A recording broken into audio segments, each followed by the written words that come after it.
Yeah, I thought I start with like dad jokes. I'm allowed to do that now. So I was thinking I'm here with 3 legs now, and a jet lag. Hey, hey, it can only get better after this, isn't it? Yeah, it was a bad one. I could tell from the response. That's good. But I'm here. I'm not here to make jokes. I'm actually wanna ask you a question, and so I'm not from Amsterdam. I'm from a little bit more north of Amsterdam. But yeah, you know, Vincent had a quiz, so why not continue it a little? Raise your hand if you think Amsterdam is at A. Raise your hand if it's at B. Okay, and raise your hand if it's at C. Okay, so the fact that there's many Dutch people here, apparently, you could guess from several people in the crowd. It was indeed B, so that's good. But then, zoom in to the Netherlands. Raise your hand if you think Amsterdam is at A. A few, okay. And B. A few more. I can see you doubting now. Okay, and C. All right, okay. Well, so the correct answer is A.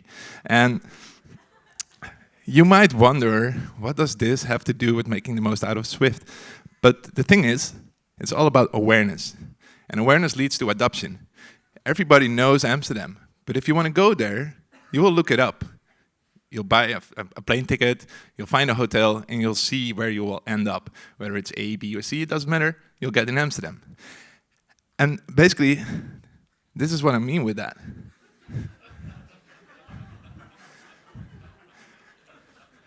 This is no joke. This is what I'm doing quite often, actually. And I think the more I do with SwiftUI, the harder this becomes. And the quiz from Vincent, I didn't answer everything correctly. And I think the message I want to send across, like, you don't have to know everything by mind, right? Like, make sure you get aware of what exists. And if you want to read more about it, you can always look it up, right? So that's one thing. This is another thing you can do. I wouldn't highly recommend it. But yeah, I'm here to talk about making the most out of Swift. You could also rephrase it to making the most out of the Swift proposals. And I'm going to handle a few proposals, also a few things that are just existing in Swift. But I want to start with giving you a few tips how to stay up to date, because we're moving still quite fast. Swift is a young language, which means there's a lot to improve and a lot to expect. This is the Swift blog, which is actually super great. And every Swift release comes with an article, and I always read it. It's a background story. It's an overview of what's contained. It's a great way to read up on what to expect when Swift version is actually available in Xcode. And since recently, this feature used to be available outside of the website, but now it's included, and it makes it a little easier to find. What you can do is you can filter on the language version. In this case, I filtered on Swift 5.8, and you can already see that there's a few proposals coming. This is a great way to find out like what is actually coming up, but what can I actually start using already today. So if you want to learn something new, just filter on Swift 5.7 or 5.6, or maybe filter on Swift 4, right? Like get back to like a few years back and see if you can actually, whether you know how that works. These are the proposals from this year. I actually used it for another talk. There's cool stuff in it. Opaque types, regex, distributed actors, all kinds of fun stuff you can get aware of and potentially adopt. Little shout out, not a shout out to Paul. Yeah, he had a few, but it's for a reason, because you might have noticed that I never write about what's new in Swift, and it's partly because I find Paul's articles super great. It often comes with a playground. Yeah, it's a great entry point for you to figure out how it works and how you can adopt it in your project. So yeah, I hope he keeps on doing that, Paul. That would be great.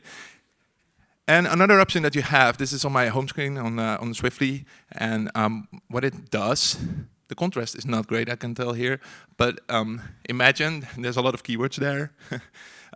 What I basically did, I listed all the keywords that you find in Swift, where I have an article for. So if you ever find code, you think like, hey, what is this keyword? See if it's in there. If it's not, let me know, so I have another topic to write about. But yeah, this can be a great way to stay up to date and create that awareness yourself when I'm not here to speak to you, like I do today. So, I will go fast today, because I want to raise awareness. I'm going to share a lot of code examples that might be intimidating for some if you don't know what I'm speaking about, but I promise that I will share some links afterwards so you can read up on it and potentially adopt it yourself. So don't forget, it's about awareness. And with that, I want to get started. All right. First up, beautiful custom button style. This technique uses static member lookup in generic context, and I want to show you an example first. This is actually a new style. In the early versions of SwiftUI, you had to construct the plain button style yourself. But here, we're actually already using static member lookup in a generic context. And to show you how this works, I show you my custom button style, a beautiful Swiftly button style. And to me, yeah, this looks a little less beautiful, right? You need to construct the button style yourself in code. So let's improve this. And how we do this, we create an extension on button style, and we define the generic context to be our custom button style, Swiftly button style in this case. Then we create a static member. The name that you use here will be used in the button style later on, which you will see right here. And this looks much better, isn't it? So I highly recommend doing it. Also, for another reason, if you're working in a project with multiple members and you want to find out which button styles exist, auto-completion actually works this way. So you will find the button styles that are available in your project, potentially preventing any duplicate code from being generated. All right, that was the first one. Up next, storing configuration keys. And for this, we will use a technique called Dynamic Member Lookup. A few alternative solutions. Here we have a config, and in this case, it's some kind of secret key, but imagine it being your Firebase API key or something similar. And anytime you want to access it, you need to construct config, and then you can access the API key property. I don't know, it doesn't look great to me, so let's see another approach. We define a staticlet. You might think, okay, this is great, but in a far background, I did some security research on mobile search, and I don't know, it reminds me that static properties are globally saved in memory, so this could be accessed by hackers potentially. That's my mindset always with these kind of things. So for WeTransfer, where I work on a day-to-day basis, I decided to look up like a mixed solution between those first two. So for that, we have Dynamic Member Lookup. You can see that we added an attribute, Dynamic Member Lookup, and this is an example key that you can find on the home screen of Swiftly. And what it requires us to do is adding a static subscript with a key path. And this key path will allow us eventually to access the API key as if we are accessing a static property. To optimize it even further, we prevent any colleagues that don't know that this exists from initializing the struct itself. And then eventually you can see that the outcome is exactly the same as if we were to access a static property. And we basically move the construction of the config struct inside the subscript. So in a way it's the same as the first one, but on implementation level it fulfills me a little bit better. Right, up next, Autolayout Builder.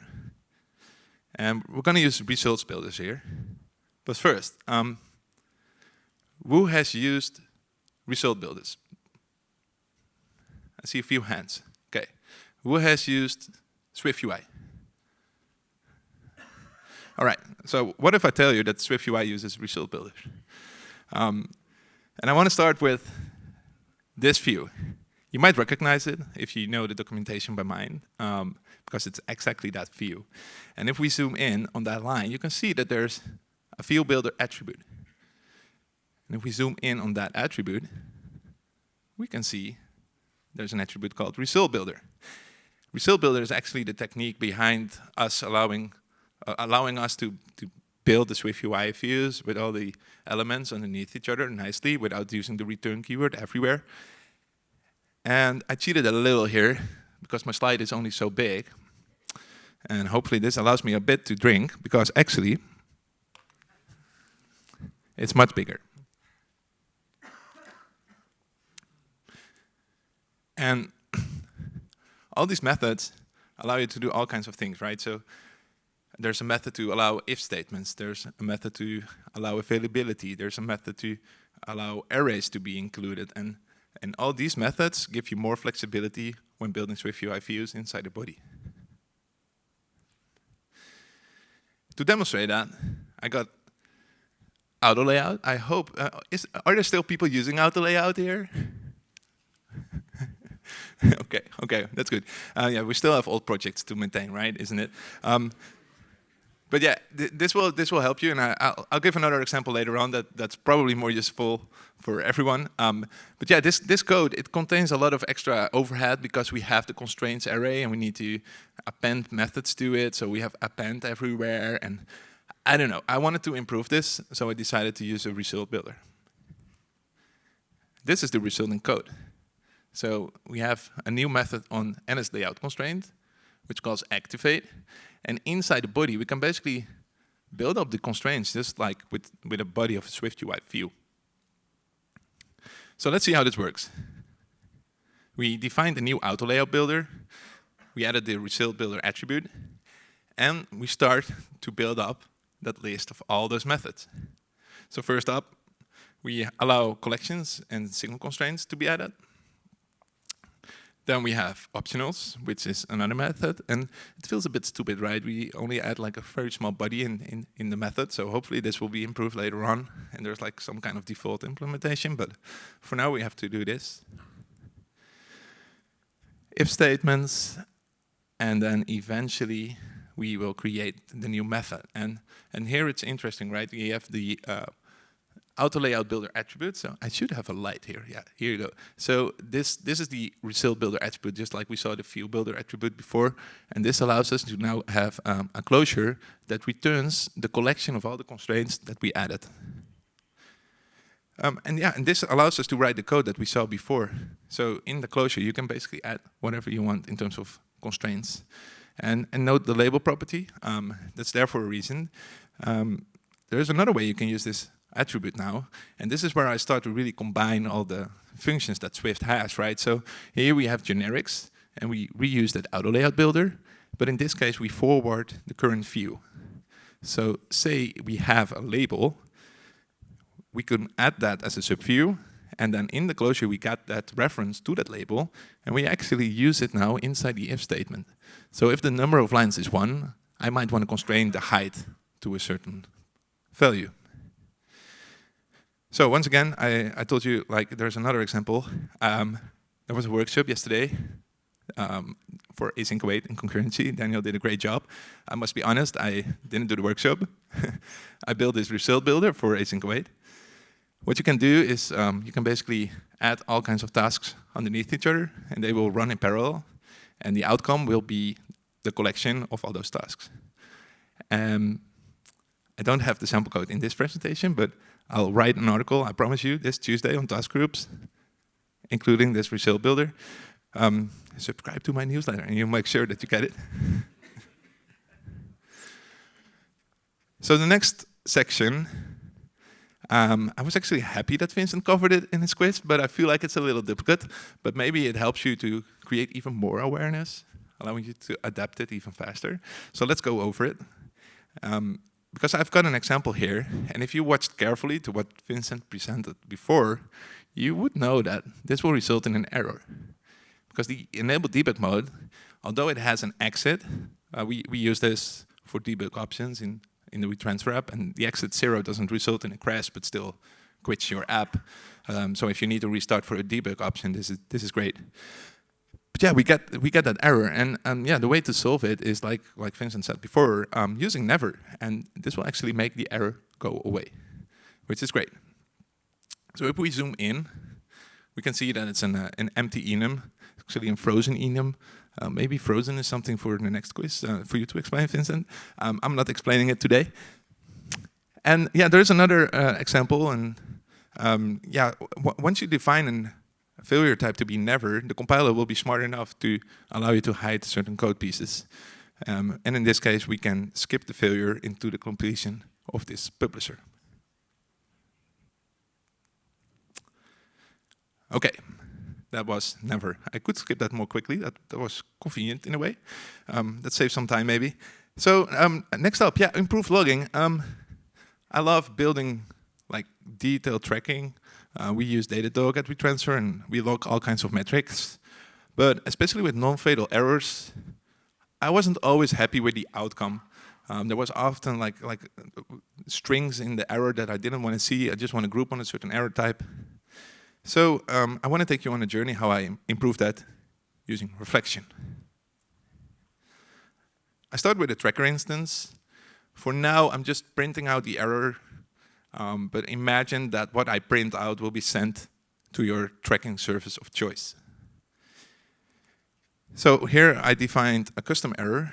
Note that it comes with an enum case and an associated value. And underneath, I showed you what it looks like if you print it out right now.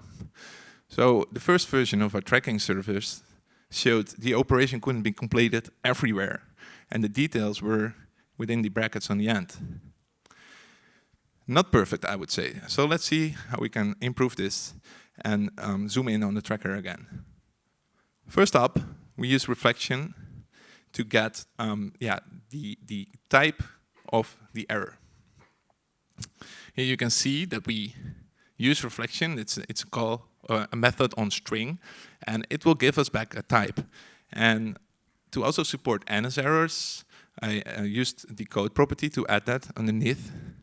And you can see that we start to build up a string more nicely. But custom error doesn't tell us a lot, so we need to further improve. So here, I've added an if statement, and if the type does not conform to NS error, I want to optimize it further. Using reflection, we can actually get the case name of an enum. So this works as well for regular enums. It's always hard to come up with an example when you need it, but I'm pretty sure you will run into a situation where you need it. Think about reflection, because it can be the way to get yourself the value of an enum case name. Eventually, this allows us to already build up a better representation of the error. The one thing that we're missing is the associated value. And for that, we can also use mirroring. It's a bit more advanced. You can see that we first need the first child of the enum. Of that child, we get its child, and that will contain all the associated values. So if we print out that property, you can see that we get a dictionary of all the associated values that are in that error. In this case, it's our parameter key. So this is basically the key that we defined in the enum, and the value name. And this is actually the code that we use at WeTransfer, and what you can see here is that we created like an attributes dictionary, which can come from the implementation level, and on top of that, we add the associated values. The great benefit that we have here is that all the errors will be grouped based on the case name, but the specific cases based on the associated value, which are often more unique, we can look that up if we will. If we were to use those associated values as a unique identifier for the errors, we would see all those custom errors being unique and not grouped together, giving like a false indication of which errors occur the most. So this was actually a great improvement. Up next, custom operators, in this case, an infix operator. Sometimes I'm writing a decoder and I got all those specific if cases, and I want to be a good citizen of the code base, so I want to throw specific errors so that when we use this code, we know exactly what happened underneath. I want to zoom in on this piece of code because this is actually not all the code that I had in that class, and it easily grew, right? All those guard statements weren't ideal. So I decided to see whether I could improve this code. First implementation uses closures. We have a nil coalescing operator in the middle with the 2 question marks. And if there is an optional returned on the left-hand side, we will throw the error with the closure on the right-hand side. This works, but closures are outdated, isn't it? It doesn't really look great, so let's see if we can improve this even more. First round of improvement. Here we have a method, basically throws an error. And fun story, I actually had to convince my colleagues, and I got feedback every round. And they said, yeah, it needs to be more readable. So I created this method, throws error. And in this case, on implementation level, it started to become more readable already. And I got rid of a few lines of code, which is always great, isn't it? But I decided to take it one step further. And in this case, I'm creating a custom operator, an infix operator. There's all kinds of custom operators that you can create. And before I continue, we didn't end up using this because operators are an extra learning curve in your project. Even though you might know what it is, your new colleague joins, has no clue what your operator does, and it might also not be easy to find out what it actually does. So be careful if you decide to use this. If you're an indie developer like Jordi, I would use it everywhere because you're the only one. But yeah, be careful in this case. So the operator requires us to define this method where we have a left-hand side, which will be the optional, and a right-hand side, which will be the error that you will throw if the optional returns nil. On implementation level, the code becomes much smaller, but like I said before, it's questionable whether you can call this more readable. If you're aware of this operator, it might be great, but I've heard stories about some React frameworks that had all kinds of custom operators. And if you want to refactor that or whatever, it's not making things easier, so be careful here. All right, I hope you still follow along because the next one will be the toughest one. It's actually, the thing I like is finding like real unique solutions by combining all kinds of features that Swift offers. And I feel like this is one of the few that I connected all kinds of features, including static subscripts and property wrappers, and I don't know, it was a fun challenge. But honestly, once more, this started with a discussion that we should do a dependency injection different. We had an app delegate that grew like crazy, and singletons everywhere. We could have done better, we thought. So we started to create some requirements, and some more requirements, and some more. And I'm not going to read them out loud. I just want to say that dependency injection comes with challenges. And I think it's also like, I think Uber has its custom solution. Point 3 came with a great Swift focus solution last week, which is really, really interesting. But the fact that there are so many ways of doing it makes me realize that it's a complicated topic to solve. There's no golden rule here, I think. But yeah, I want to take you through a relative good example of using several Swift features altogether. And I start with the final implementation. So we have a protocol, network providing, with a single method, request data. And we want to have the actual network provider implementing the method and a mocked network provider for our unit tests. And in this case, for the sake of the example, we have basically a print statement printing out whether it's the network provider or the mocked network provider. Then we have a data controller. And in this case, we have a new property wrapper that I'll show you in a bit. It comes with a key path functionality, so we can find the actual dependency that we're referencing here. And in this case, we use network providing as the type. And that allows us to override it with any network providing inheriting instance. The method uses request data, and that will call request data on the dependency that we have currently injected. So underneath, there's a lot of details to go over. I want to start with this injection key protocol, and it comes with an associated type, which basically allows us to use any type as a dependency. And the current value will hold a reference to the dependency that we currently have configured. So in this case, we define a network provider key, giving us the current value. And this is the implementation of the protocol that's defined in the top. And you can see that we configured a default value to be the network provider. If we're not running unit tests, we want to use the network provider, so this is perfect. The method on the bottom uses a static subscript defined on injected values. And this is basically an accessor using the protocol defined earlier to get the current value or update the current value. Then this is the property wrapper. And I'll show you injected value in a bit. And I think this is also the best example of awareness, right? Like, you're not going to remember all these code examples. I've got a detailed article covering everything for you to read later on. Here we first marked the injected as a property wrapper. Injected comes with a generic value to once more allow any type to be contained. Then we have a wrapped value that uses another static subscript using the key path to either get the value or update the value. And this allows you to, inside the data controller, update the value or get the value as well. And then, finally, the injected value.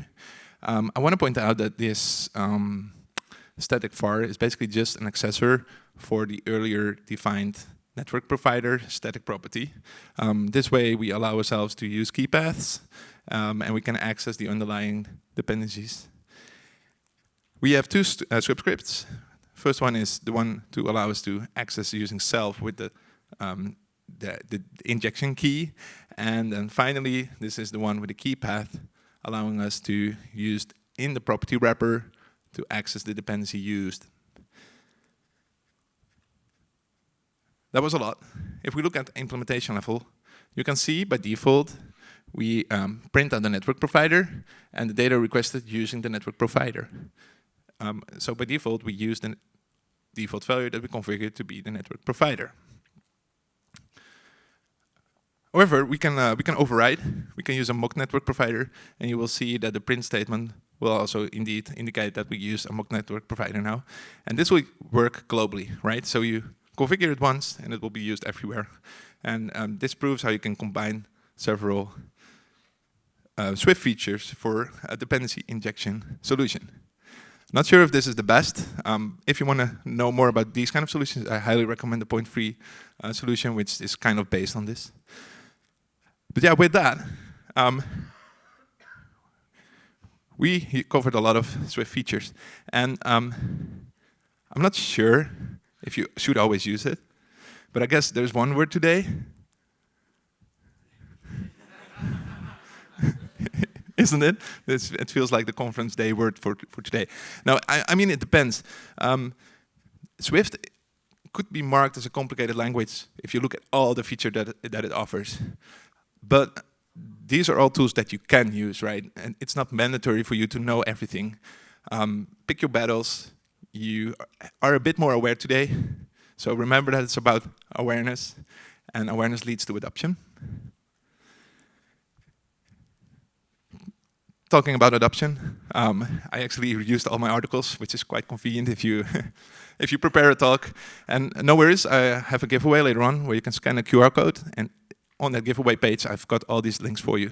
Much more convenient. If you don't know me yet, I got a few Swiftly products, Swiftly jobs. There's actually now a talent collective where you can join if you're looking for jobs, and there's companies that can reach out to you, and you decide whether you reply to them. It could be a great way to find a potential new challenge. Yeah, Swiftly Weekly, great way to stay up to date. I'll link to articles like the one from Paul, or my own articles, or any. And there's quite a few bloggers actually here in the crowd that I curated before. So yeah, if you want to stay up to date, make sure to subscribe. I know there's a financial part in the city. I actually have a side project for stocks where I analyze stocks, giving it scores. So basically, if I tell you everything is green, you should buy it. I tried it. It doesn't actually work like that. But you know, I'm getting there. Hopefully in a few years, it actually works like that. And then, I'm not sure if you know it, this is RocketSim. Who uses RocketSim already?